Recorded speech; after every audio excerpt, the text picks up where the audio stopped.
এই 5 দফার দাবির ভিত্তিতে বাংলাদেশের তৌহিদি জনতা আজকে পথ ভাঙাচোরের মতো রাজপথে নেমে এসেছে।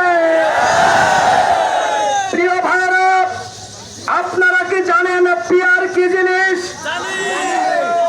পিয়ার পদ্ধতি মানে যারা 1% ভোট পাবে তারা 3টা সংসদ সদস্য হবে, যারা 10% ভোট হবে তারা 30টা পাবে, যদি কেউ 30% ভোট পায় সে 90টা সংসদীয় আসন পাবে।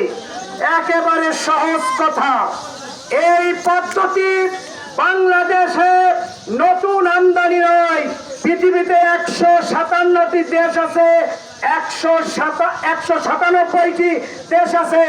197টি দেশের ভিতরে 91টা দেশে এই পিয়ার পদ্ধতি চালু আছে।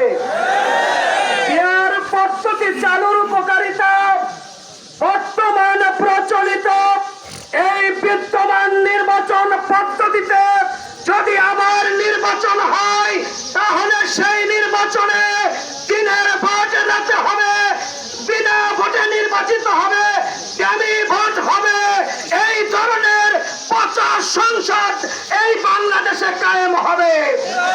এই জন্য এই পিয়ার পদ্ধতি বর্তমান সময়ের জন্য সবচাইতে বেশি উপযোগী হয়েছে। এই পিয়ার